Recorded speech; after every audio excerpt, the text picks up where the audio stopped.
Taylor, you know that I've been a fan of Drew Skills since watching him tag with Apollo Starr's son, Qassius Starr.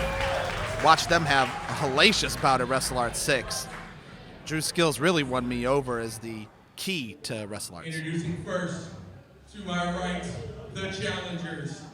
Fighting out of Indianapolis, Indiana, by the way of the Rage Dojo, weighing in at a combined weight of 420 pounds, Danger Josh Crane, and Black Diamond Ace Perry, the Dragon.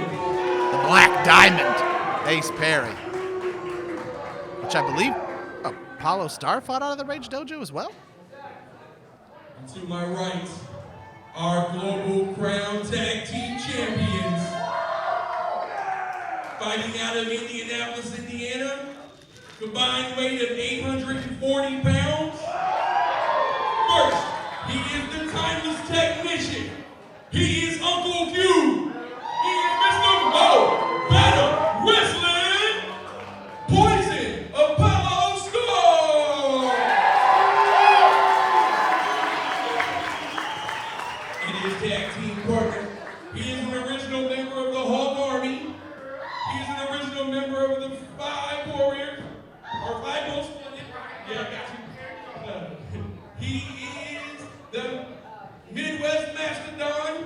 Uncle Q said he is the King Horse, Drew Skills. And together they are the Soul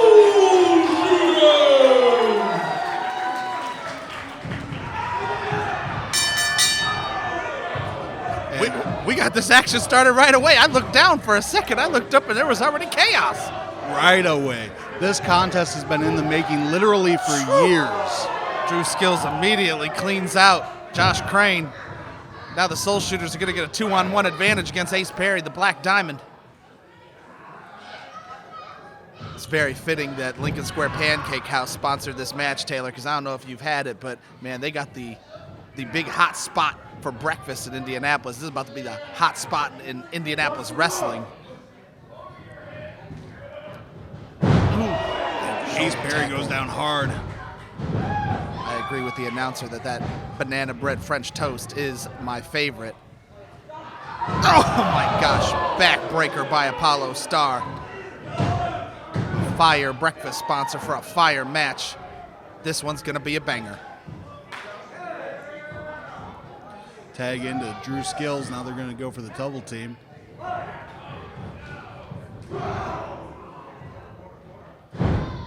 Double snapmare, uh-oh. Oh, a double kick by the Soul Shooters. Taylor, I asked the crowd, I said, what match are you most looking forward to? The biggest answer was this match right here. Oh my gosh. Hard Irish whip into the turnbuckle, and Ace Perry felt that one. Taylor, who do you think has the advantage in this match? Well, the Soul Shooters are the champions, and the incumbent champions pretty much always have the advantage. But I would add to that they also have almost 20 years of experience together. Big splash. 20 years of experience. 2, kick out, Ace Perry. The more Ace Perry has to kick out, the more the easier he will tire in this bout.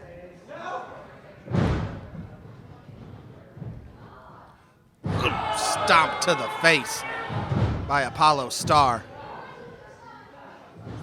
Apollo Starr taking his time, working efficiently in the ring.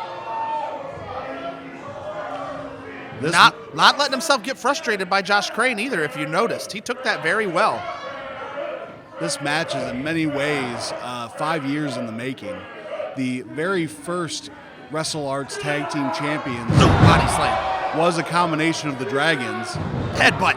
In that case, it was Dale Patrick's with Josh Crane. 2, kick out. Ace Perry having to kick out again. You're right. Both teams utilize something of a 3-man trio. Dale Patrick's for the Dragons, Qassius Starr for the Soul Shooters. Will that come into play here tonight? I don't think so. 1 year from when the Dragons won the titles, They lost the titles to this very team, the Soul Shooters, and the Soul Shooters have kept a death grip on the belts ever since. Yeah, come on. It's a house party. Double headbutt. Work at the kid in play. 2. Kick out by Ace Perry. That's 3 kickouts, Taylor. Smart dynamics by the Soul Shooters. They are complete veterans. Efficiently and patiently working down Ace Perry and whittling him down. Nobody understands the game as well as the Soul Shooters. There's no question about that whatsoever. Well, they also know that Ace Perry's going to be the wild card here because he seems to have the most fire. He's going to have the most speed in this matchup between all 4 combatants. So they're quickly taking that out of play here. Josh Crane, some dirty tactics. Oh, a hard shot by Josh Crane. Ace Perry, drop kick to the rope, taking out the big man. Well, Apollo Starr found his way to the wrong side of the ring, and we obviously see how the tide has changed. See, and this is why we don't allow water ringside, guys. I knew that was going to be trouble. Hey, that took a lot of time to set up the ring, Perry. Ace Perry's arrogance knows no limits, and he threw the damn water bottle while Josh Crane is destroying Apollo Starr in the corner.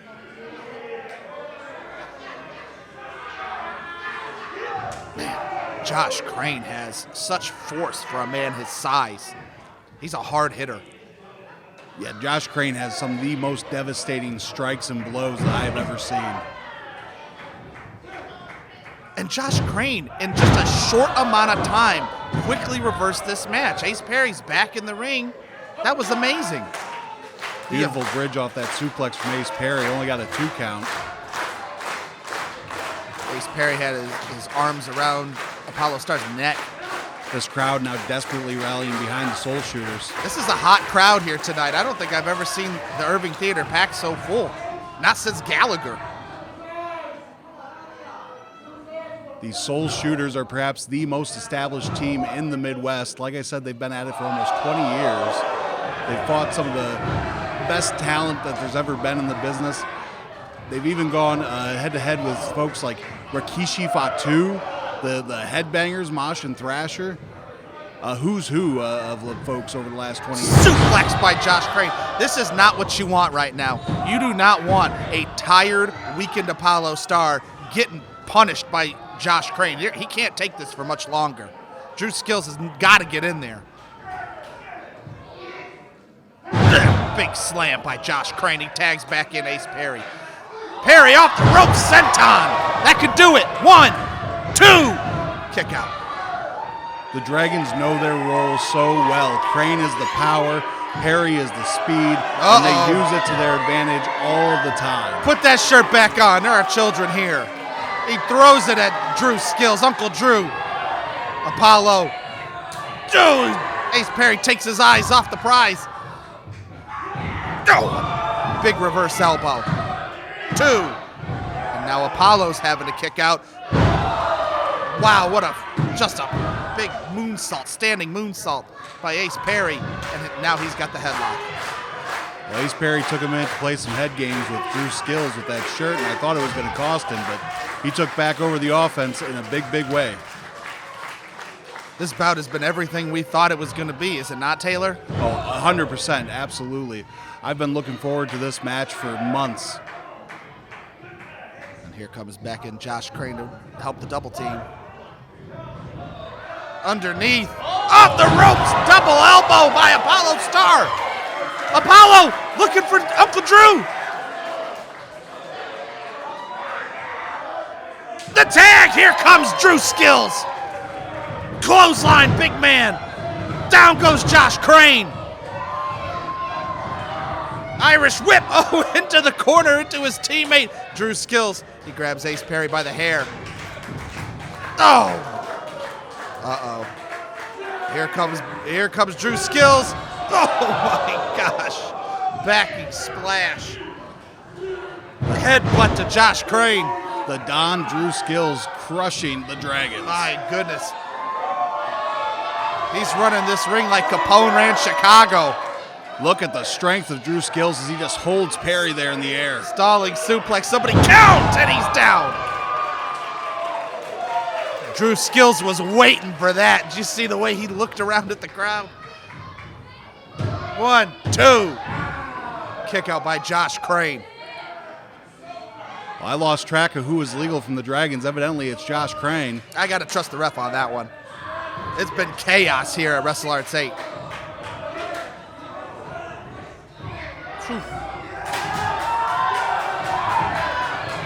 One thing the Soul Shooters will have to look for is that spinning elbow that Josh Crane likes to use. That's ended a lot of fights. Ace Perry just put a chair in the ring. Oh, a spinning boot by Apollo Starr. I don't like that chair still staying there either, Taylor, because it could get utilized. Somebody take it away. Well, referee Dylan Cole had the good foresight to catch that chair and get it out of the ring just as quick as it got put in there. It's still there. I know my brother's in the front row. I might have to text him and say, grab that chair, get it out of there, because I know Ace Perry. I know him, Taylor. He'll use it. Look at the strength of Drew Skills. Drew Skills is amazing, but a kick to the gut by Josh Crane. No, here comes... Wow! Take that! Drew Skills tosses Ace Perry like a lawn dart. And this capacity crowd is going wild. What the hell? Hey, that's Dale Patrick's. What the hell? The original Dragons, Dale Patrick's. Just took a chair. We haven't seen Dale Patrick's at all since the resurrection of WrestleARTS. Now, evidently, he's back with the Dragons. Oh, my gosh.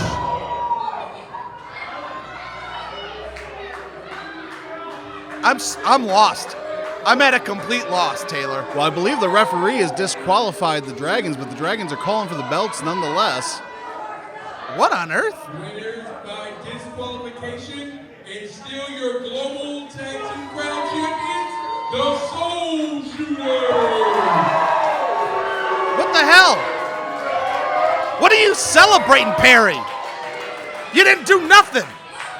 Well, they certainly put a hurt on the Soul Shooters. You didn't do nothing. But they didn't get those belts. Who the hell do they think they are?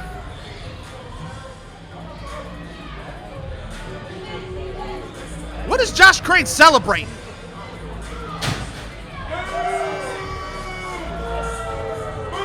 There's children in this audience. This crowd Watch is your furious. language.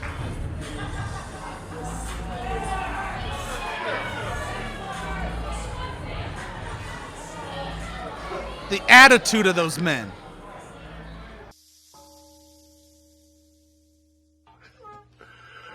Card subject to change. It's one of the most common phrases in professional wrestling. Which is why when WrestleARTS messaged me and said, unfortunately your match has changed, it wasn't much of a surprise. But when they told me who my new opponent was,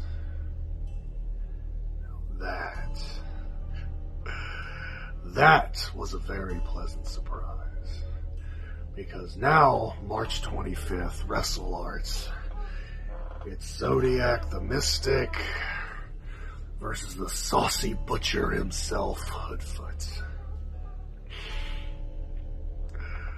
You ever have those fights, those times, those people that you're just certain you're going to do these things forever? Hoodfoot, 25th, gonna fight.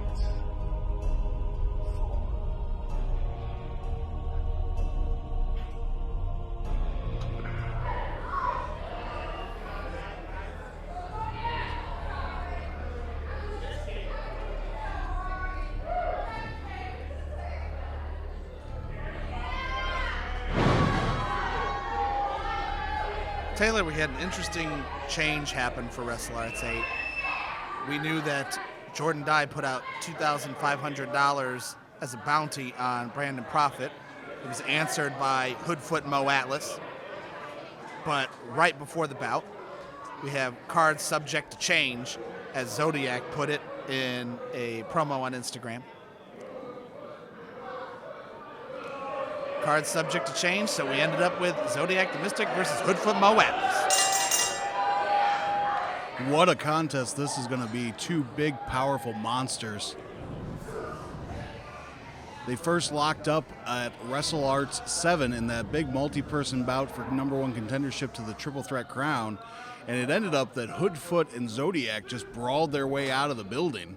We'll see if perhaps they can keep themselves a little more restrained this go-round. Can you imagine what could happen if Zodiac tries to bury the Bigfoot of the Hood? Well, I don't know if it can be done. I mean, if anybody can do it, it's Zodiac, but Hoodfoot, that guy's got more lives than any cat I've ever met. That's true.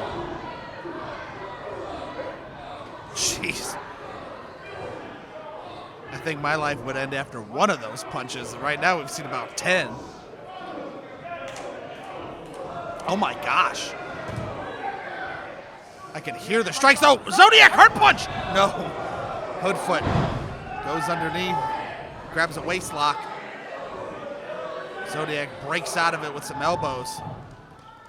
Gets Hoodfoot into the corner. Well, Hoodfoot is one of the toughest men that I've ever seen. But even Hoodfoot, I don't think, could withstand the heart punch from Zodiac. So it's a good thing that he was able to get underneath. Absolutely. A new look this week for Zodiac the Mystic, ditching the normal singlet. I also noticed he seems to be lighter on his feet. He's moving around very well. It definitely looks like he's taking on a new training regimen. Absolutely.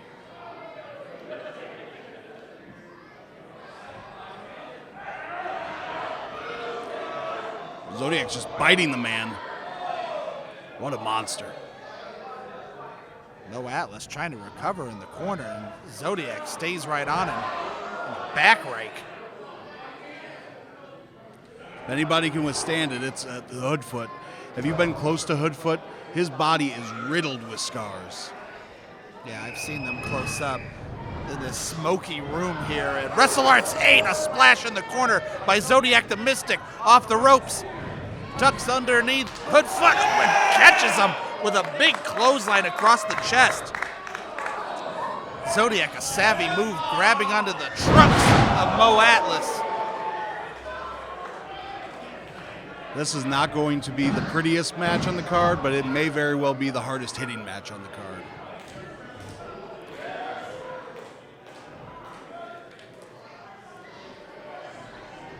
Man, the power of Zodiac the Mystic. He went for a heart punch again, and a side suplex by Mo Atlas saves him for a moment. Now he's just taking a minute to catch himself. The back rake, he's hurting. You talked about the scars across Mo Atlas, and I'm sure he feels every one of them. Oh my gosh. Hoodfoot just driving Zodiac face first into the ring.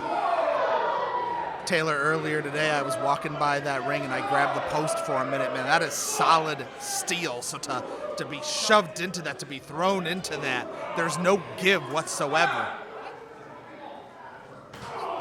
Zodiac knee.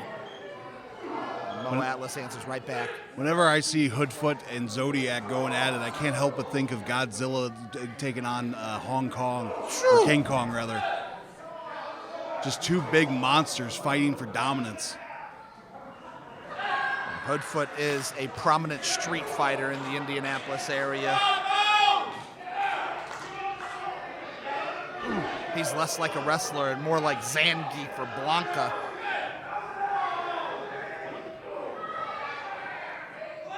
A lot of people have Hoodfoot pegged as the next big star in deathmatch wrestling. Big chop. Zodiac, just a big, scary monster. He's consumed everybody that's come across his path.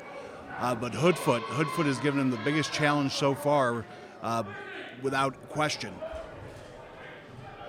What scares me most about Hoodfoot is, you mentioned the scars. He's built up those calluses. My gosh, what a big slam. Zodiac the Mystic thought he had 3. What's fascinating about Mo Atlas is he's built up all these calluses. Taylor, I don't know if he could feel anything. Do you agree? You very well may be right. He's definitely impervious to pain. What sort of punishment can Zodiac give? And when I say that, I've seen the punishment that Zodiac can inflict, especially he's gone for that heart punch twice. That will put anybody out. Big suplex coming from Hoodfoot. Takes Zodiac off his feet. 1, 2. Was only able to drape the arm across. Couldn't hook the leg. That could have been it. Well, Zodiac likes to get that heart punch sometimes from behind there with that almost like a final cut style maneuver. And Hoodfoot, to his credit, had it scouted and was able to get situated out of it. Hoodfoot is an incredibly intelligent fighter. He tries to take Hoodfoot down, and that wasn't enough of a lariat. Zodiac has looked incredibly agile here this evening. Neither one of these guys can gain an inch on each other. Both men have impressive size. Look, oh my gosh! Neither one of them are falling to the lariat. Oh, double headbutt. Oh my gosh! Hoodfoot looked like he just got concussed. In the historic words of the legendary Gorilla Monsoon, it's the irresistible force wow, what a double lariat! against the immovable object. Did you see after that? I saw Hoodfoot collapse. He had to be concussed. Did you see what he did next, Taylor? He got right back up without even thinking about it. This is a man who every fiber of his being just knows how to fight. He doesn't have to think about it. His body's doing the work. It's routine for him. Yeah, absolutely. And I think that's true for both of these guys. Both of these guys are just monsters. They get tunnel vision as soon as that bell rings. Both men have had to have their bell rung. And this might be it right now. That might be it.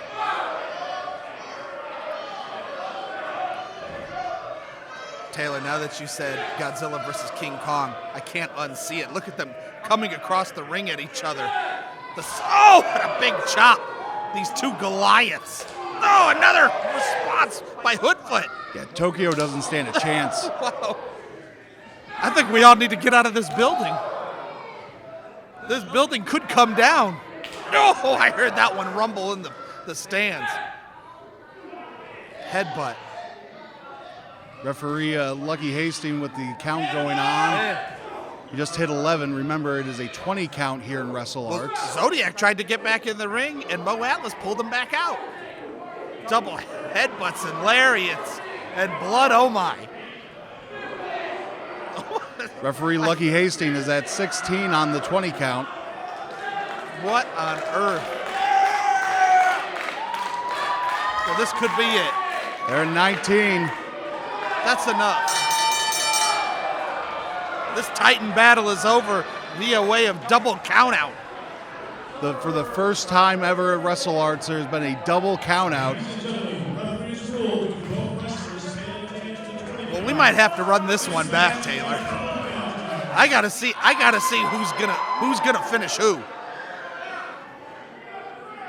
You just heard Fulci declare it. It's a double countout. Neither. Fulci's trying to get him to stop. Well, I'm not about to get between them. This match isn't over. Excuse me. The match is over. The fight sure as hell ain't. You gonna clear out the locker room to get these guys apart? The locker room? You're gonna need to call in the National Guard. No. Guys, we can go again. No. Oh man. Yeah, keep on going. I don't want you anywhere near us. Taylor, they walked past me and I said, please keep going. Look at the size of both men. Zodiac just shoved that fan's chair straight into Hoodfoot, and Hoodfoot said, They're near the concession stand. This thing is crazy. I see children going over there. Hey, keep the children away.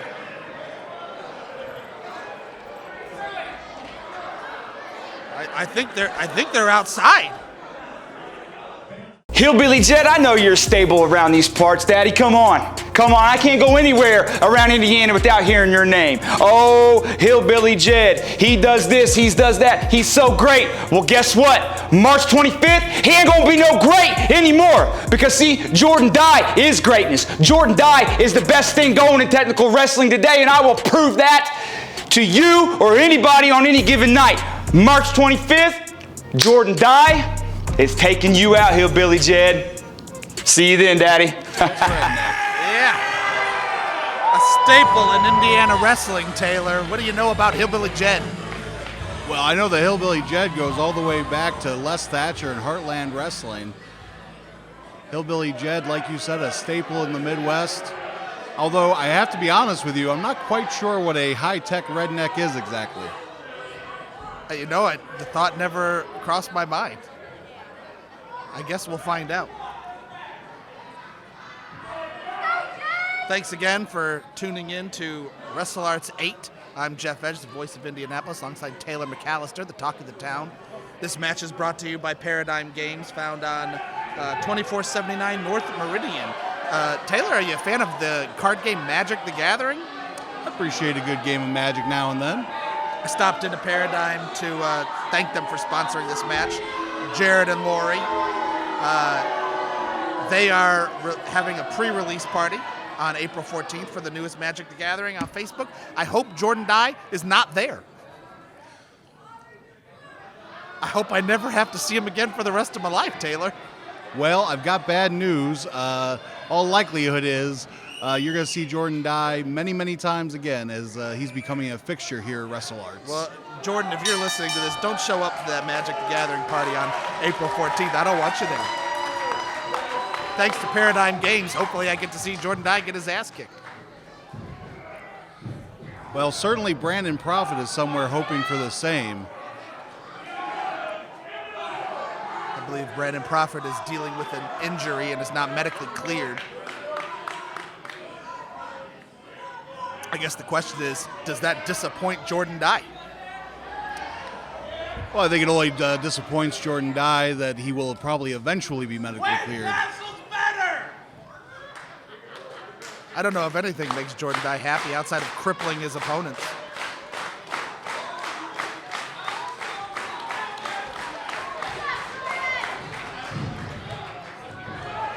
Nice underneath, grab a headlock. Jordan Dye has got Hillbilly Jed. Oh, the strength of Hillbilly Jed. Very nice. Way to take him back down. Let's go, Jed!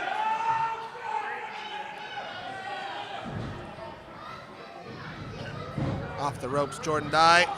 Oh, nice shoulder tackle. Dye powders out of the ring. Yeah, Jordan Dye is not going to be able to knock Hillbilly Jed off his feet that way. Hillbilly Jed probably had a lunch that weighed more than Jordan Dye.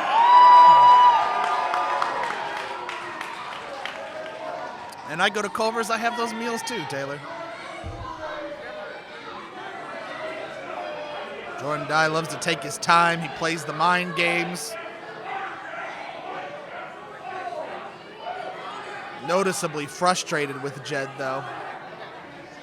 Dye has a very rare skill, Taylor. He can take his anger and use it psychologically to manipulate his opponent. He is not someone who takes himself out of the game. He doesn't let his emotions deter him. They make him better. Jordan Dye, certainly a very intelligent competitor, very cerebral competitor. Hillbilly Jed, though, just a big, strong, big old hoss. And there's a lot to be said for being a big old hoss. Well, he's making it work for him. Jordan Dye's done nothing to hurt Jed so far. And Hillbilly Jed deserves a lot of credit because it's got to be tempting to come out and chase after Jordan Dye, which is absolutely what he does not want to do. And he's not buying it. He's not coming out and running after Dye. He's letting Dye just go ahead and do his thing. Dye breaks the count. Referee Dylan Cole refusing to make Dye get in the ring. Well, to be fair to the official, I mean, he's given the count, and Jordan Dye rolled in and he broke up the count, so... Dylan Cole hasn't made any friends in WrestleARTS, especially amongst the fans recently. Well, fans are hard on referees. There's no doubt about that.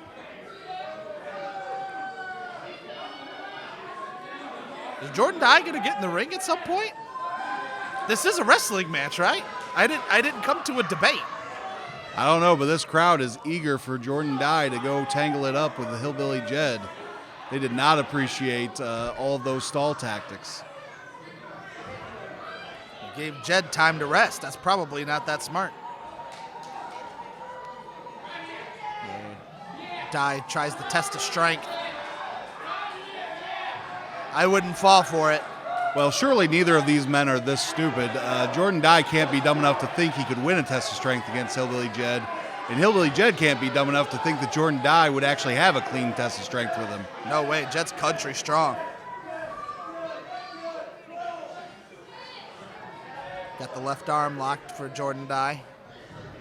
And he's evil kick. And now he's using those soccer kicks. My gosh. Tearing at the thigh of Hillbilly Jed. And now he goes higher to the stomach. Well, my takeaway here is to never underestimate how dumb somebody can be. But Jed squeezes the arm. Oh, wow. The power of Hillbilly Jed is just crazy. Absolutely. He brought Dye to his knees. Jed seems to have him right where he wants him, right where he can't run out of the ring again. Clubbing blows into the stomach of the cutthroat Jordan Dye. And Jed just throws him like a ragdoll across the ring. Jed picking up some speed and full force into the corner, but nobody home. Ooh, big kick to the chest. Well, it's a very good thing that Jordan Dye got out of the way, because if not, I think Jordan Dye would be a thing of the past. And this is where Dye reigns supreme as he just drags his arm across the face. Big European uppercut there in the corner. Very pretty move there by Jordan Dye.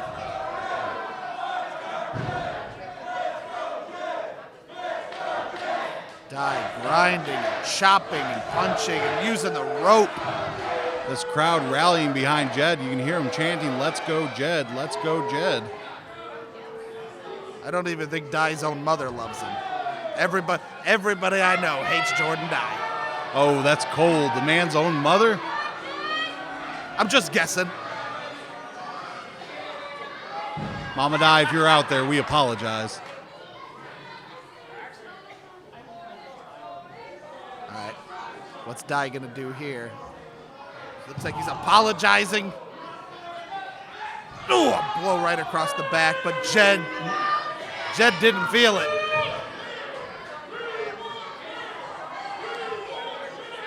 Well, Jordan Dye clearly thought he'd done more damage than he did, and Hillbilly Jed just shaking his head. Ooh, thumb to the eye. I don't care how big you are. Those eyes are still vulnerable. Taylor, what would you say are the advantages to being a man that size, a big man in professional wrestling? Well, it's hard to get taken off your feet, as you're seeing here. I don't think we've seen Jed off his feet yet. Additionally, in the case of Jed, he's got that country strength, and country strength is something that's kind of unintangible. If you don't know about country strength, there's no way to explain it to you. It's a whole different kind of strength. Man's used to pulling tractors. That's it. When you're tossing hay bales around and picking up deer off the ground, I mean, that creates a kind of strength that you just don't get by lifting weights in the gym. Jed goes after Dye. Oh, what a big elbow. Referee Dylan Cole trying to get these guys to take it back in the ring. Oh my gosh! Oh my gosh! That one shook the water on my table. What a clubbing blow by Hillbilly Jed. Remember the scene in Jurassic Park where the water ripple was shaking on the street? That just happened to my water bottle. Another one. Man, he's gonna break his back at this rate.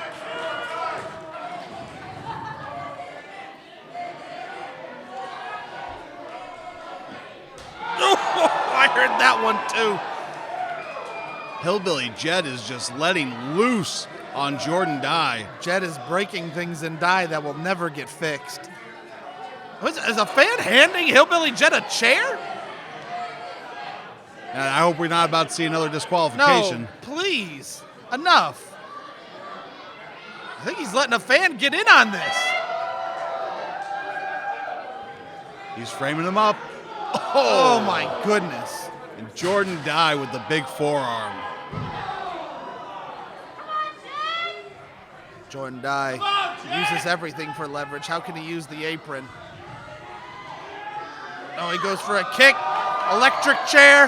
Oh, not on the floor. No. Not on the floor. Electric chair drop. This will be the end of Jordan Dye if he does this. Jordan Dye. Oh my gosh, he dropped him face first on the apron. Well, I'm sure that didn't feel good, but it was certainly better than the alternative. Jed gets him back in the ring.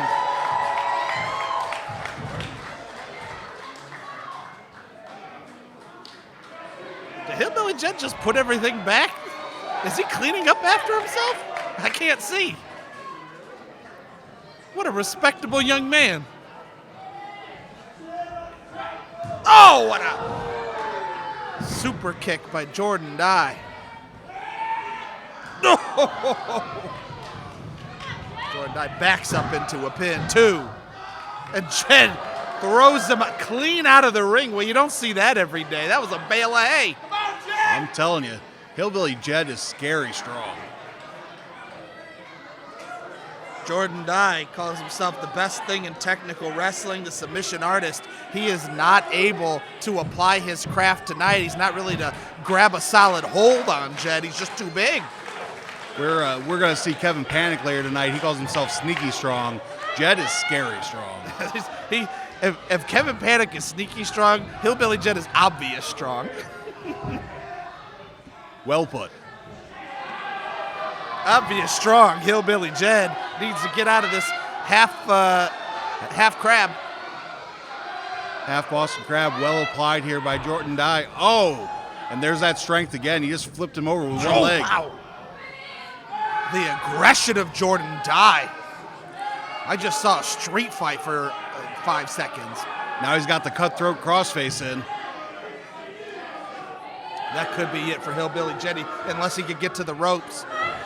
He's trying desperately. You can see him reaching for him. Jed's strength is at a minimum when he's on the ground like this. Is he able to roll through and pick up Jordan Dye? He's strong enough. Jordan Dye putting Does that Dye foot on the have rope. his foot on the rope? You can't do that.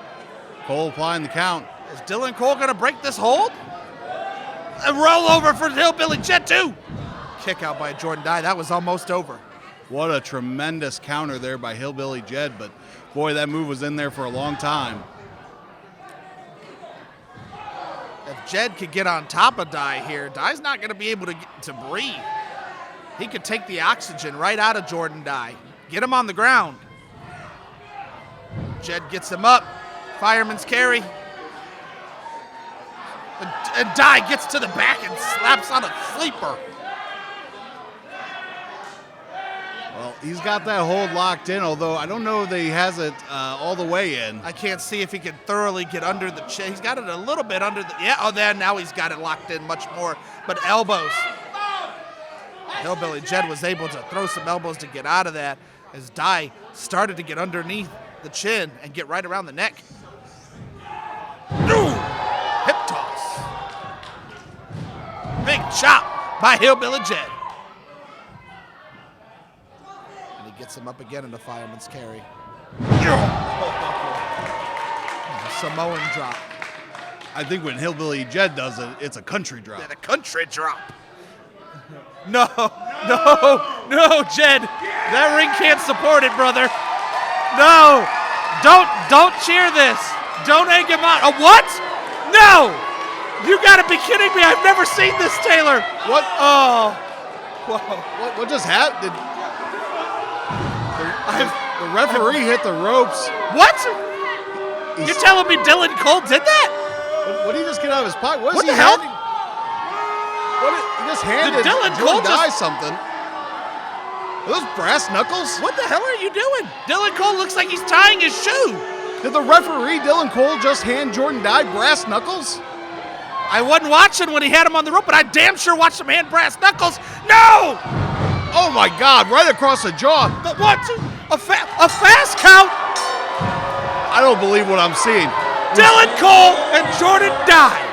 We saw at WrestleARTS 7, we saw that Dylan Cole seemingly missed the powder being thrown into the face of Brandon Prophet, or we thought that he missed it.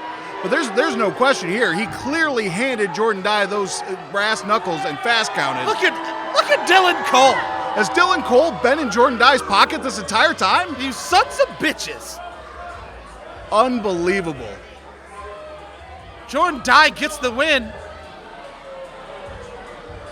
That is absolutely disgusting. Well, damn, Taylor, how much time did they need to fix? He pulled the rope, hands the brass knucks, and a fast count. No wonder Brandon Prophet hasn't been able to catch a break. Oh, speaking of Brandon Prophet. Dylan Cole just sees the mask. Uh-oh. He's got a baseball bat. He's got Jacob Johns. Brandon Prophet has had enough. No good bastard Jacob Johns with him. Jordan Dye doesn't play well with others. You'll remember back at WrestleARTS 6 when Brandon Prophet was handcuffed by Jordan Dye and was about to get obliterated with a steel chair. It was Jacob Johns that came to the rescue. You'll also remember from WrestleARTS 6 that somehow referee Dylan Cole just didn't seem to be able to find the key to unlock Brandon Prophet. All of a sudden, that's making a lot more sense. Brandon Prophet and his friends have been put in the firing squad recently. Well for you. See, the thing is I have a lot of respect for Hillbilly Jed, so I really don't respect what just happened here. And the thing is that, first off, guys, I want to apologize to you guys for hurting myself. I really wanted to come out here and deliver for you guys tonight, and unfortunately I wasn't able to do that. But what I'm not going to let happen is I'm not going to let you come out here and continue with this bullshit. Well, this is a family show. I told you last show, and I meant it, this doesn't end until I end you. So you can get all the bounties you want, and you can line it up. And guys, I want to be clear for anybody that's disappointed that you didn't get to see me versus Hoodfoot tonight. We're going to run me and Hoodfoot back. As soon as I get cleared by the doctor, we're going to do it, me versus Hoodfoot in a street fight. But until then, I will be here every time you and that piece of trash, Dylan Cole, continue to do the things that you do in this ring. I will be here to even the score, my friend. So I want to know, are you going to fight me June 3rd or not? Get to your base! I swear to God, I'm going to hit you. You ain't hitting nothing. You can't even swing that bat. Go ahead and try it. Go ahead and try it. Hurting yourself. Look at you. No, shut your mouth and let me talk. First off, you interrupted a good time here. So stop. I don't even got words to describe how mad I am at you, but I will tell you this. I know how big of a coward you are. Oh, you're so hurt. You're just scared because you knew Hoodfoot had your number. See, I had $2,500 in the back for him. But you want to go, oh, I'm hurt. I can't, Hoodfoot. Screw that. Don't be a butt. No, we don't need to talk like that. Anyways, no, I will not fight you the next time we are in this crap place. In front of these crap people.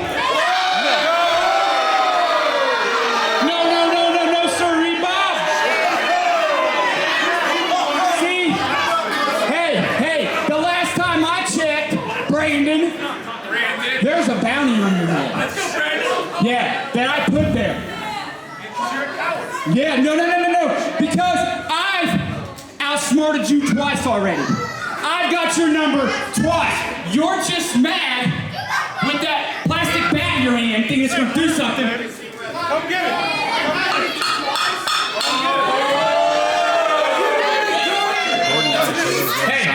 Hey, pretty sure there's somebody else. There's somebody else that wants that bounty on your head, Brandon. Oh yeah. Oh yeah.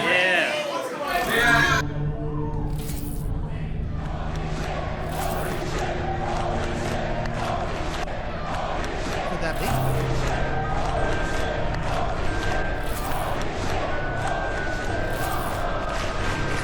Get I hear that right, Taylor? Somebody else is taking the bounty? Well, I know we're still going to get to Prophet versus Hoodfoot. Brandon Prophet just promised us that. I'm not sure what's going on here. $2,500. Hoodfoot can't be the only one who wants to get paid. That's a lot of meals at the Cracker Barrel. The work. It's 3 words that was on repeat all the time when I was at the Nightmare Factory. Do the work. And that's it. You know, and ever since I left the factory and I came back to Indiana, that's all I've been trying to do is just do the work. Making rounds, taking opportunity after opportunity after opportunity. And now March 25th, I have the biggest opportunity to date. Irving Theater, Saturday night, I go one-on-one with that boy, Shawn Kemp. You know, Shawn's actually one of the first people I saw in my first indie show that I ever watched. And the man was good, and he's only gotten better since. But Shawn, just because I'm new in the pro wrestling world and new to the Indiana scene, doesn't mean that you're just gonna run through me like that, because homie don't play that. You see, I got something to prove. I've had a chip on my shoulder ever since I left the Nightmare Factory. I've been hungry.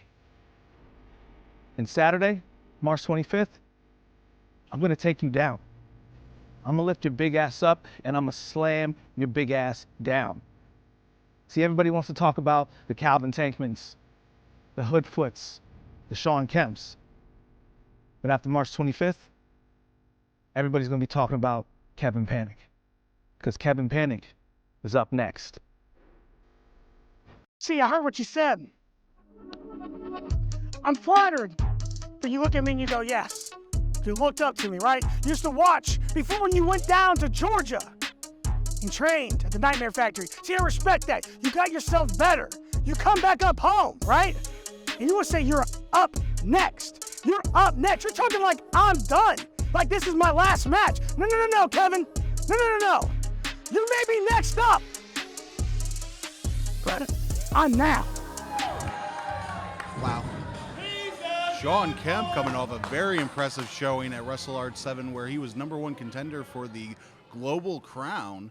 And had it not been for some questionable tactics from Flash Flanagan, he might be wearing the title here today. 100%. And I'd like to take a moment to thank everybody for tuning into WrestleARTS 8. I'm Jeff Edge, the voice of Indianapolis. You just heard Taylor McAllister, the talk of the town, if you will. If you will. Taylor, what are the keys to this matchup between Shawn Kemp and sneaky strong Kevin Panic? They're actually pretty evenly matched. Shawn Kemp's got the size advantage, but Kevin Panic has that sneaky strong strength going on, so I'm not sure to what extent that is an advantage in this case. Both guys are very quick, very agile. I would say if there is one thing that puts in one person's favor, it's that Shawn Kemp has the experience advantage. What I find fascinating about this matchup, well, great Hurricane Rana. Oh my God, there's Shawn! There's that sneaky strength. Okay, well, Kevin Panic said that, and I'll quote Kevin Panic, I'm gonna lift your big ass up and I'm gonna put your big ass down. Well, he just did it within the first minute and right over the top, sneaky strong Kevin Panic. Man, this thing is started right at 100 miles per hour. More like quickly rising Kevin Panic. Mightily high Kevin Panic, ducks underneath, back. Oh, wow. What a beautiful, beautiful Blue Thunder slam. Yeah. What I wanted to say before things escalated very quickly is Shawn Kemp is deceptively agile for a man his size. Kevin Panic is deceptively strong for a man his size. Two very unique athletes with very unique abilities. I don't know who gets an edge. I think that's a great comparison. Like I said, if there is an edge, it goes to Shawn Kemp for the experience, because Kevin Panic is still relatively young in this business. 2. And that was what happened. Kevin Panic was very complimentary towards Shawn Kemp. Said, "Hey, here, I can't wait to get in the ring with you. I watched one of Kevin Panic's first wrestling shows was seeing Shawn Kemp when he went there live.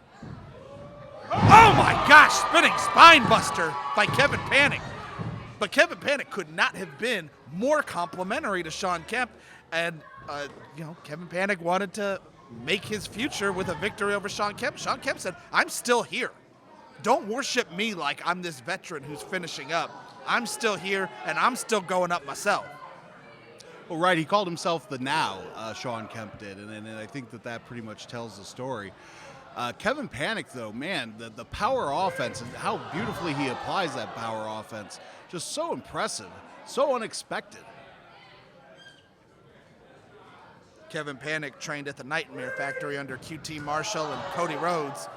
He said that 3 words were on repeat over and over and over again at his time there. Do you remember what those 3 words were, Taylor? Why don't you go ahead and tell me, Jeff? Do the work.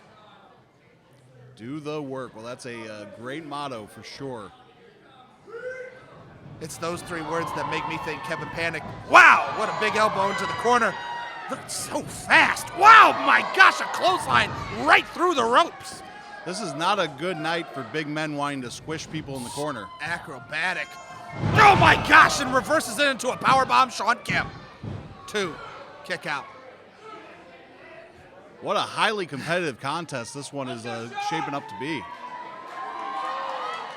Shawn Kemp has to be mindful of his stamina because while he is incredibly agile for a man that size, he's still that size and he can tire out quickly if he's not careful. He does not want to be pushed into having a speed cardio battle with Kevin Panic. Now this is one of the areas that I think Shawn Kemp needs to work on. He's calling his shot, he's talking about going up top, and I got no problem with that. He can do it, he's a very agile individual. But he always takes a lot of time when he does it, and that ends up leading to a lack of success more often than not, as you see right here. Yep, and if you notice, he took a lot of time because he was winded. A man that size should not have that great a cardio, but you're gonna get tired. Kevin Panic gets worked down the rope. Kemp takes him to the apron. Could be going for a pile driver on the apron, using one hand for leverage on the ropes. This is not going to end well. The Midwest Mutt was going for a pile driver there. Kevin Panic now with some hard right hands. Wow. Kevin Panic can throw some haymakers. Kevin Panic now climbing up top. Oh my gosh! Oh man! Cutter on the apron by Sneaky Strong. Oh man! The Midwest Mutt's out. Good Panic. gravy! What a maneuver that was. Panic's on the floor. Panic at the disco. Panic at the wrestling match, I think. Well, Panic may have done just as much damage to himself as he did to Shawn Kemp on that move. That might be it. 1, 2. Kick out somehow by the Midwest Mutt. I think if he could have gotten back in the ring a little bit faster and back on top of him a little faster, that would have been the end of it. What a brutal maneuver that was. Kevin Panic took a lot out of himself with that cutter. Panic can't believe it. Shawn Kemp now trying to get away, trying to regroup. Kevin Panic staying on top of him. Kevin Panic looks exhausted. He starts picking up some steam. 619.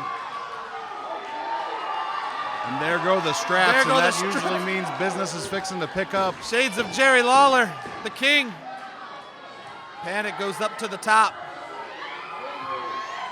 Shawn Kemp begging for his life. Frog splash by Panic, and this crowd is on their feet. Beautiful frog splash. Once again, Kevin Panic taking almost as much damage as Shawn Kemp. 1, 2. Shawn Kemp. I don't know that he would have had enough left to kick out, but the ropes were within reach, and that saved Shawn Kemp on that exchange. Shawn Kemp was able to use the momentum of the frog splash to roll closer to the ropes and get a hold of that rope to break the count. What an excellent contest this has been so far. Kevin Panic looks like he has thrown everything he has at Shawn Kemp. Now, Kevin Panic has not been wrestling long enough. He looks like he's running out of things to hit Kemp with. Do you agree, Taylor? Well, there may be some truth to that. He just tried to suplex him back in, and Shawn Kemp resisted. Oh! Holy cow! DDT on the apron by Shawn Kemp. Did you hear the sound of his skull hitting that apron? Takes the knee. Oh, he took the knee pad down. Shining Wizard to the back of the head. Through that kick out. How in the world did Kevin Panic kick out of that? Gets him up. Fireman's carry. Death Valley driver. 1, 2. Kick out.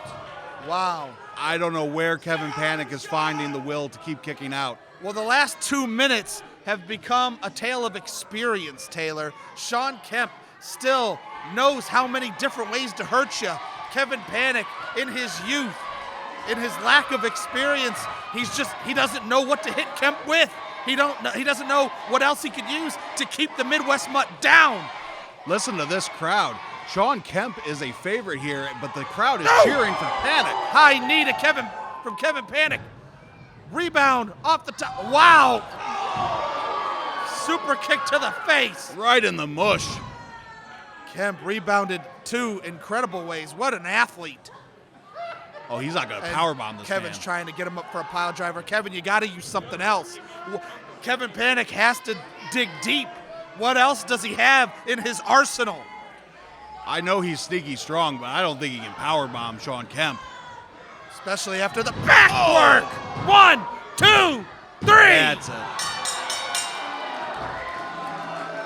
What an incredible victory. Absolutely. Match of the night, Taylor. That was an incredible bout. I need to see that again. Wow. What an excellent con. You know, normally I would have a nice little setup, camera up, tripod, all of that. But, you know, I wanted to make this one a little bit personally for WrestleARTS. This Saturday, it's me versus David Ali. Now, David, I don't really know you all like that. No, never met you before. Maybe once, maybe twice. Can't remember. You meet a lot of people. But I have seen your work. And David, you are talented. You got it. You're great. But what you ain't got, is a beautiful city of Paris, baby. Look at that view. We up in Paris today. Now listen, David, I'm on a roll right now. And I don't know if you noticed, but I'm killing it out here. I just had an amazing trip in Blackpool. I'm in Paris right now enjoying myself. Your time is coming. Your time will come very soon. Just not right now. Just not right now. I'm not giving up my time. Okay, this is my time and I'm keeping it for as long as I want. So come Saturday, show up, show out, because I'm showing out for my babushkas and we're gonna turn up for WrestleARTS. Rest in peace, Shawn.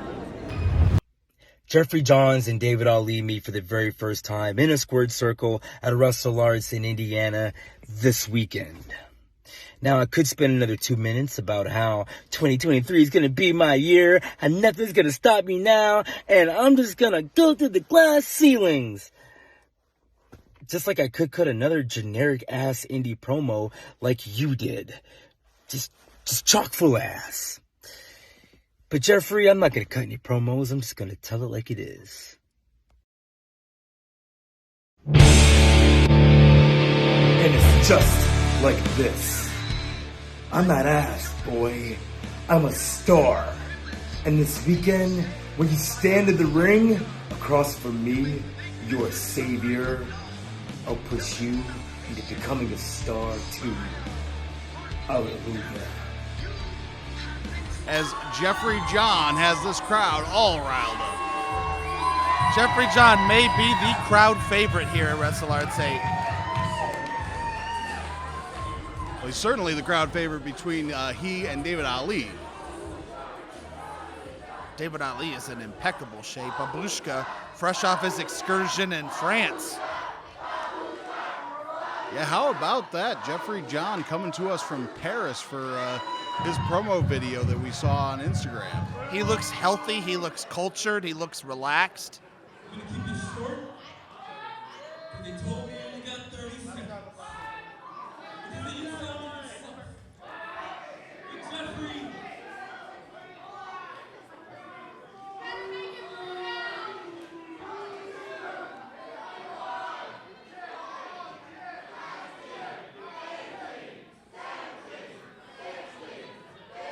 Okay.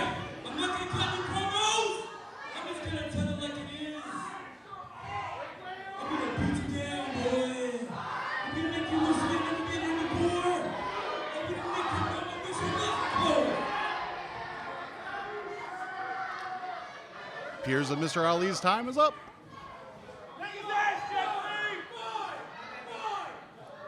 Well, we've seen what happens to people who don't take Babushka Jeffrey John seriously. David Ali needs to quickly not underestimate his opponent. Yeah, we saw it at WrestleARTS 7 when the Babushka Baron got in the ring with Avery Hertz and another individual for the Triple Threat crown.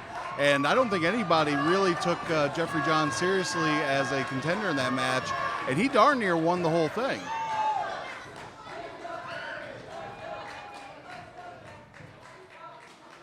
Jeffrey John looks healthy. He looks well rested. He does, but I will say, David Ali does look like $1 million. I mean, you said it earlier. He's in great shape. Absolutely. I hope that this is the first of many David Ali appearances in WrestleARTS.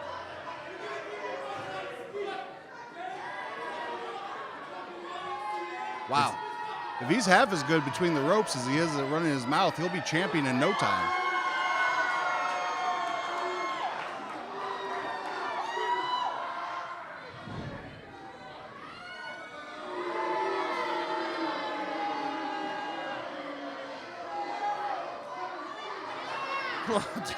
Well, that was unnecessary, David Ali slapping his behind. Crowd really getting on David Ali. I see that this bout is brought to us by Powder Out Press.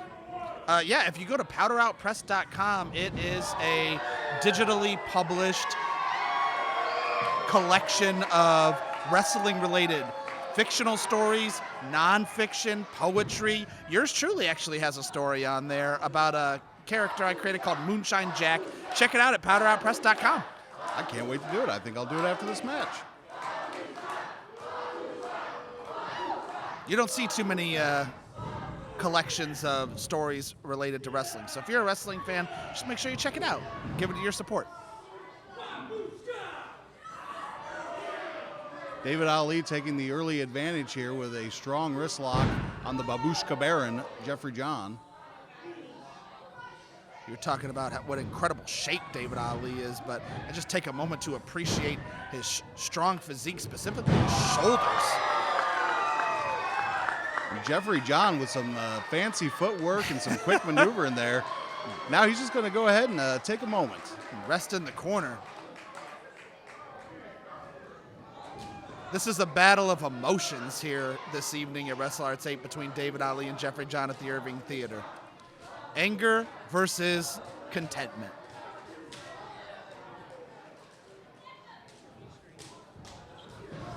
Taylor, as someone with in-ring experience, what sort of advantage does anger as an emotion play in wrestling? Do you feel like it could be at a disadvantage or or fighting at an advantage in the ring? Well, it can do both, but it can be a great advantage as long as you can stay clear-headed enough to still stay alert, still pay attention to what you're doing, and not let it totally blind you. But yeah, anger is a great motivator. Wow. Excellent back and forth between the Babushka and the Savior. The Baron. Wow! Beautiful Hurricane Rana off the second rope by the Babushka Baron. Tremendous. Single leg drop kick.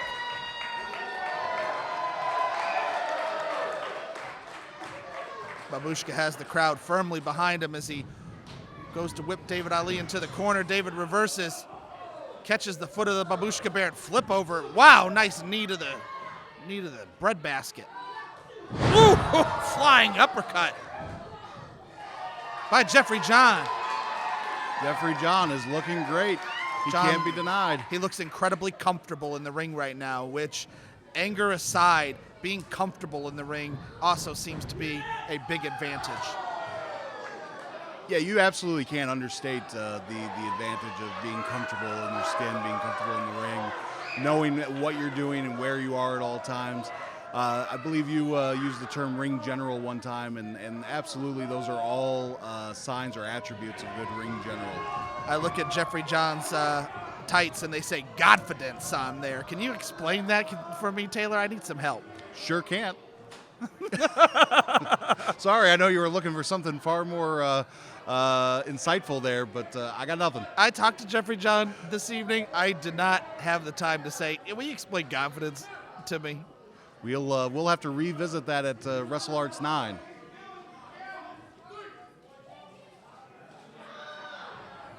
And Jeffrey John using the ropes, and he decides not to jump over. Smart move because David Ali got out of the way. David Ali now employing some of the stall tactics we saw earlier from Jordan Dye. He looks like he needs a minute, whereas Jordan Dye was stalling because, he's just a jerk. David Ali looks like he legitimately needs some time. Did he just run the baseball bat across Jeffrey John's knee? That was slick. And now he's jumping Jeffrey John, stomping on that knee. Well, if he did have a baseball bat, I didn't see it, but he definitely had a hard shot on the knee. It looked like he ran that bat right across Jeffrey John's knee.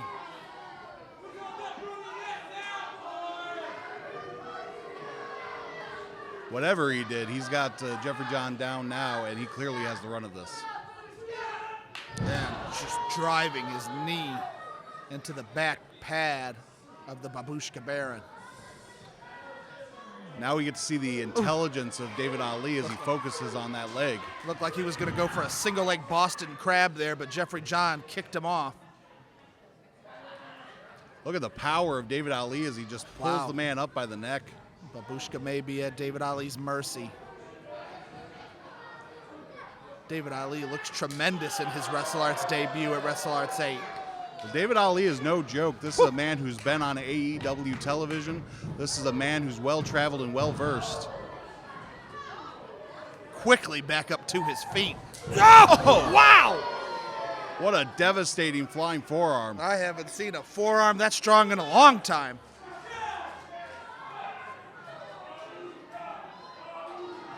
Well, for all things, we're looking Babushka there at the beginning, but David Ali has definitely put a stop to that. He knocked the taste out of Babushka's mouth. Babushka trying to throw some kicks out of desperation, and David Ali answers.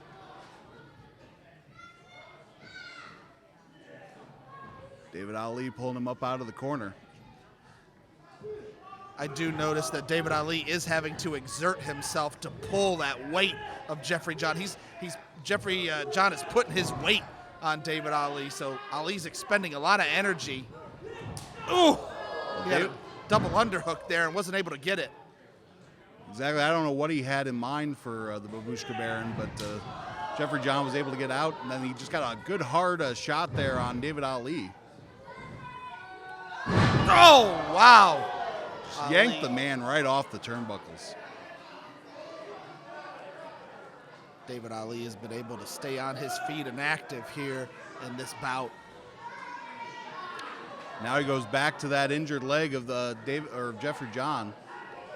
Utilizing a lot of stomps. Ooh. A lot of stomps and kicks to that knee. I don't see him going for too many submission holds. You would think he would slap a figure four perhaps on?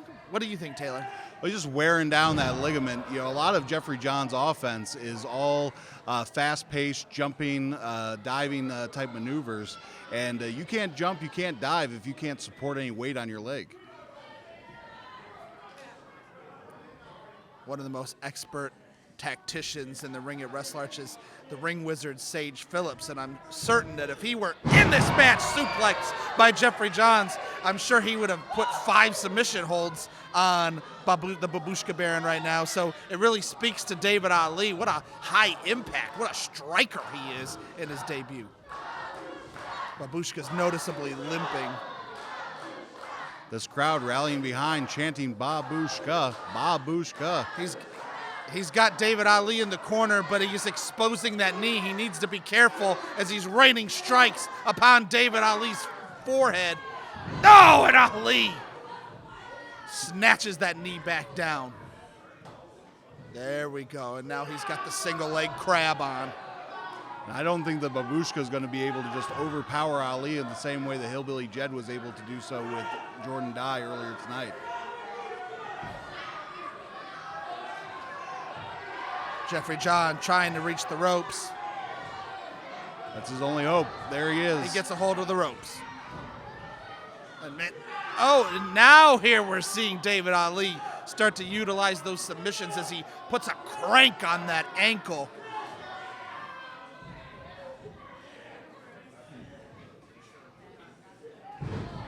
The Babushka Baron brings him in just to knock him down. That was an expert push-off as he was trying to utilize his momentum to break free of the hold. Absolutely, but now we see David Ali back with that ankle lock. Another roll through. Very, very expert maneuver by Jeffrey John. And I think David Ali got both a piece of his shoulder and his head on that corner. And that really speaks to Jeffrey John's control. He's not letting himself get emotional. He's not taking himself out of the game. Really good ring generalship by Jeffrey John there to get himself free. You know, I'll be honest with you. When I first saw Jeffrey John show up at WrestleARTS 7, I was not a fan. I was very dismissive when I saw the Babushka, and it just wasn't for me. But he has earned my respect. Jeffrey John has really grown on me because he is such a tremendous competitor. He's the real deal. Coming through off the ropes, get out of the way! Senton over the top rope! What a big-time maneuver that was. What a display of Godfidence. Maybe that is exactly what Godfidence is. I think I just made up my own definition, and it's that, Taylor. It's a senton over the top rope. Jeffrey John with a big comeback. He's got David Lee literally on the ropes. Underneath, John picks it up off the top. Cutter! Rebound cutter by the Babushka Baron. I am thoroughly impressed that he had enough left in that leg to do that. He's got David Ali on the move. Tornado DDT! Babushka somehow managing to fight through all of the pain in that leg, and he's just hit high octane move after high octane move. And he tried to get a pin. He thought he had it, but David Ali was too close to the ropes. I think David Ali was surprised at what Jeffrey John still had in the tank after that cheating knee shot with the baseball bat. There's no doubt in my mind that David Ali thought that he had Babushka dead to rights, and clearly that's not the case. Now this crowd is rallying behind the Babushka Baron, Jeffrey John.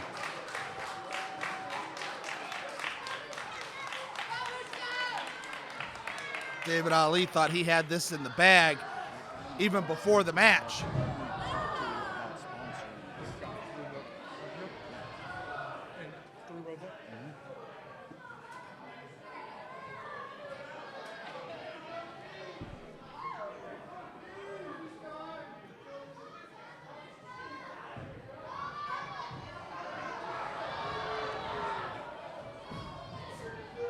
Ooh, senton to the corner by David Ali.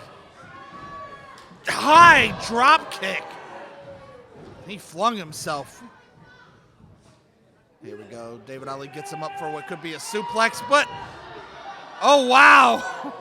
Babushka locks in a front guillotine. What a beautiful maneuver this is. David Ali just collapsed. He couldn't hold up Jeffrey John's weight, and it went right to the ground. John's careful to have both his shoulders up so it's not in a pinning predicament. That's an excellent observation, Jeff. Jeffrey John's got this locked in, but David Ali, to his credit, is powering up. Wow, the strength of David Ali as he hammers on the side of Jeffrey John. Getting hit on that side like that is going to force you to immediately release that hold.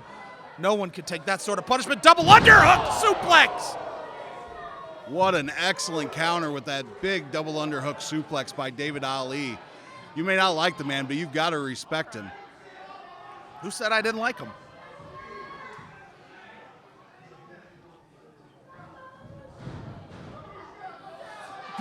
Oh my goodness, what a beautiful rotating uppercut off the second rope by David Ali. Gets him up into a fireman's carry. He has a great control. Oh my goodness gracious. 2. I thought that was it. David Ali can't believe it. Absolutely, neither can I. I thought that was all she wrote.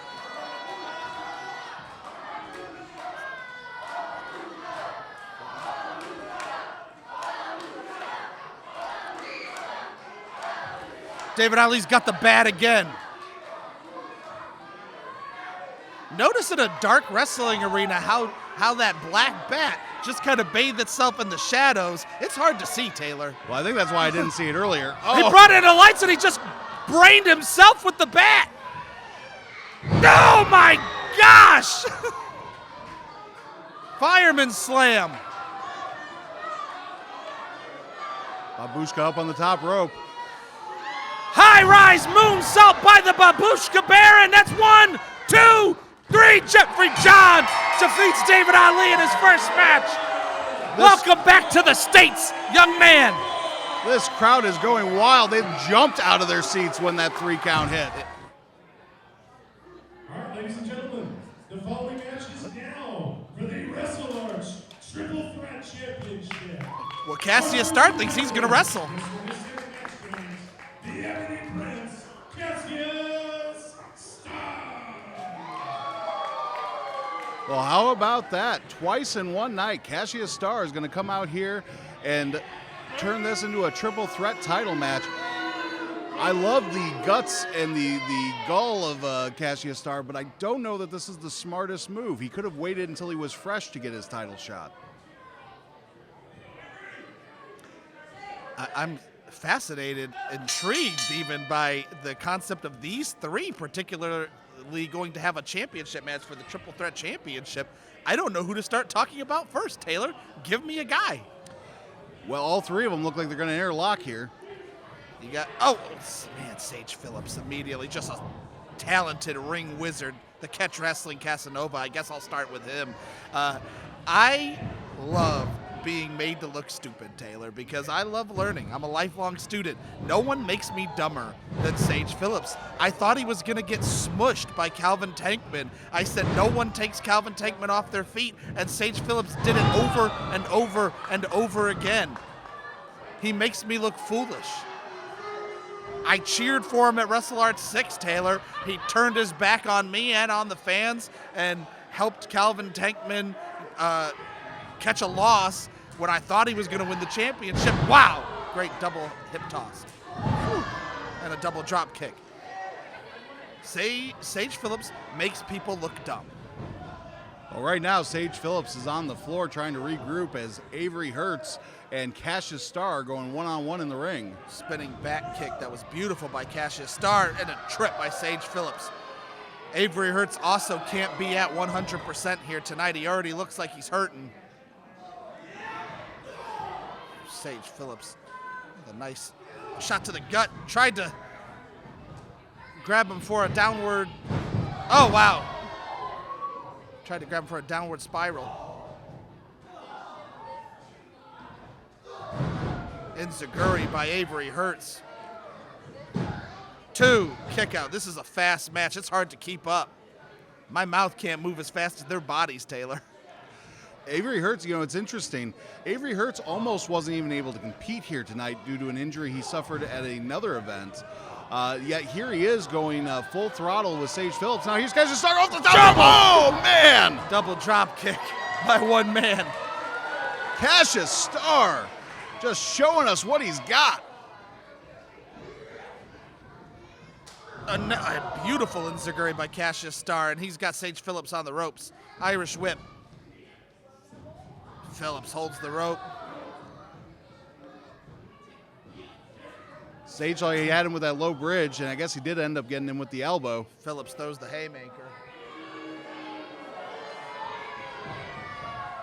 Off the ropes. Ooh! Qassius Starr, what a big shot there as Sage Phillips was coming full bore. He tried for a suicide dive, and it got countered. Qassius Starr, who has made the best of every opportunity he has been given, over the top. What a beautiful flying crossbody there over the top rope by Qassius Starr. You know, I said it earlier tonight, Qassius Starr's stock is really rising here at WrestleARTS.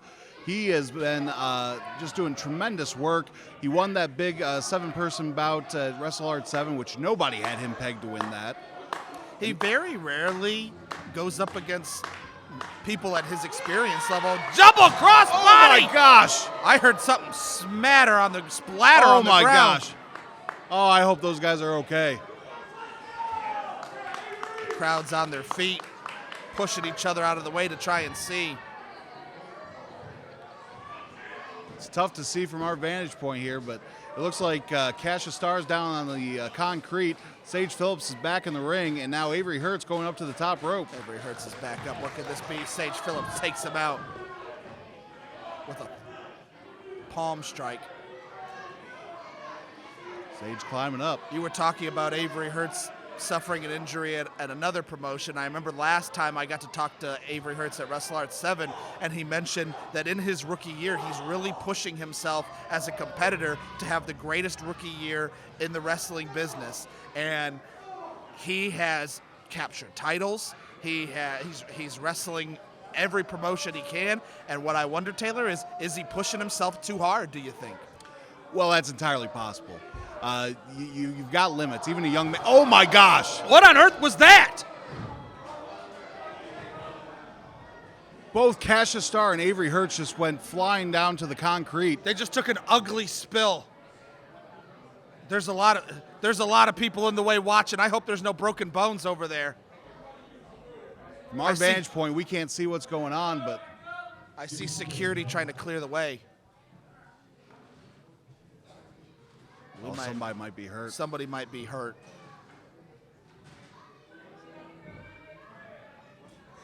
That was an ugly spill. Security's down there. Do we have a doctor? Okay, it looks like everybody's still going in the ring.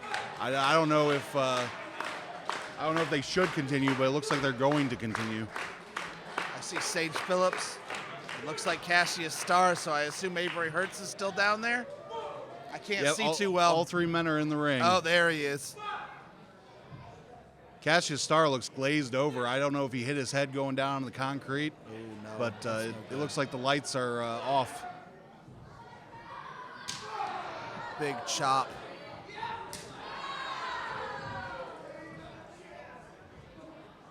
Oh my gosh. Each man trying to take their pound of flesh. No! Big chop there.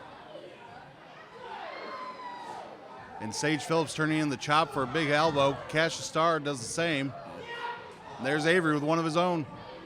This is the fifth act of Merchant of Venice, Taylor. Oh, wow! Duck the Enziguri, and Avery Hurts ended up taking it on in the temple.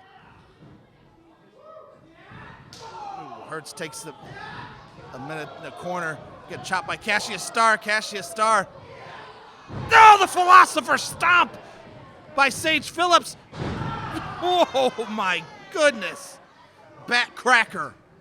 Well, Sage Phillips has more experience than both Qassius Starr and Avery Hurts combined. He's got more intelligence in his left arm, I think. Sage Phillips, one of the smartest wrestlers in all of Indiana. 2. Kick out. Sage Phillips is so dangerous because he's quite arguably the best technical wrestler in the Midwest today. I know Jordan Dye likes to say that he's the best technical wrestler in the world, but really Sage Phillips is a tremendous technician, a great submission wrestler, but he also has all those strikes and he can go to the air. I mean, there's nothing that Sage Phillips can't do. No! And Avery Hurts uses a moonsault to break up that anaconda vice that Sage Phillips gets locked in. It is hard to get out of it. Avery Hurts, the defending champion. Avery Hurts has Qassius Starr on his shoulders, goes for a spinning back kick. Qassius Starr counters.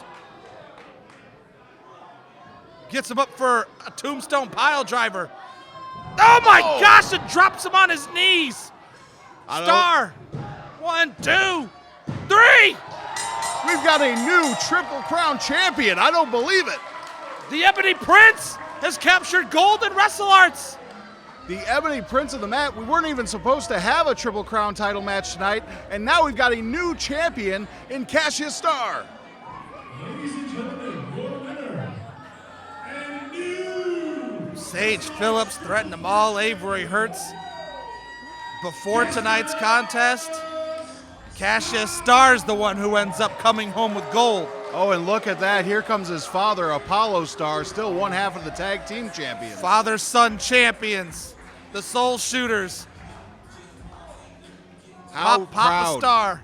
How proud must Apollo Starr be right now to watch his son get crowned the triple threat champion? Avery Hertz was an honorable champion.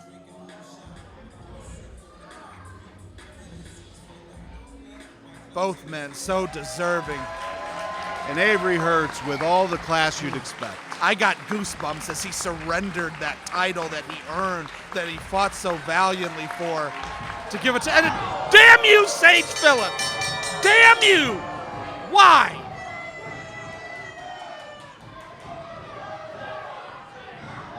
Qassius Starr trying to get him off. Oh my gosh! And he turned out the lights. Well, make no mistake, Avery Hertz will have another shot. He is far from done here in WrestleARTS. You were talking earlier about the rising star that is the Ebony Prince, and he continues his ascent towards the top. Well done, Qassius Starr. And what great sportsmanship here between Avery Hertz and Qassius Starr. Congratulations to the new triple threat crown holder, Qassius Starr. WrestleARTS. Allow me to introduce myself. My name is Hawlee Cromwell. And come this Saturday, Heather Monroe, you're in for a long one. Scheduled for one fall. And it is for the Global Women's Crown Championship. Introducing first, to my right, the challenger. She is fighting out of Bellingham, Washington. She is the sorceress from the Black Moon, the wicked witch of the Northwest, Cromwell.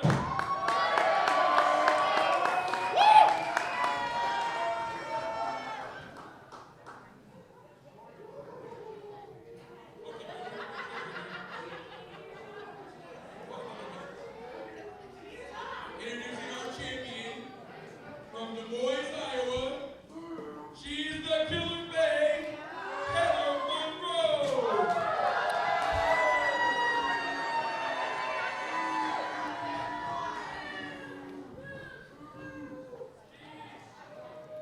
Hawlee Cromwell got incredibly close to defeating former champion Randy West, so she is no stranger to championship matches here at WrestleARTS. I believe in that program there was a chat about redemption, Taylor. Well, absolutely. This is Hawlee Cromwell's opportunity for redemption. Hawlee Cromwell, like you said, competed in the very first WrestleARTS Women's Championship match back in 2018.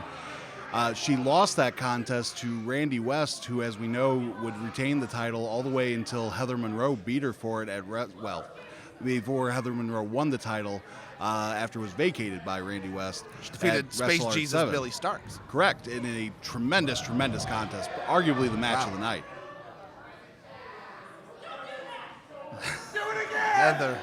Heather Monroe, real attitude problem she has. She is feisty, to be sure. Not a fan of the fans. Doesn't seem to like the audience very well. Well, you know, you give what you get. The audience doesn't show her very much respect, so she doesn't show them very much. Hawlee Cromwell with a slap to the chest. Oh my goodness. Big time arm drag. Takes an uppercut to the corner, going for a bulldog. Oh my gosh, and smashes Heather's face into the turnbuckle. Running face wash. Hawlee Cromwell is looking tremendous. One, even too close to the rope. She wanted to finish this early. You could tell Cromwell wants this victory. Well, Hawlee Cromwell has had 5 long years to think about the prize that got away, the WrestleARTS Women's Crown. She has been longing for this moment. Underneath, schoolboy. 2. Heather Monroe looks discombobulated. She's trying to regain her composure. You know she's in trouble when she's not trash talking the audience. Hawlee Cromwell with those big stiff shots. Right into the chin.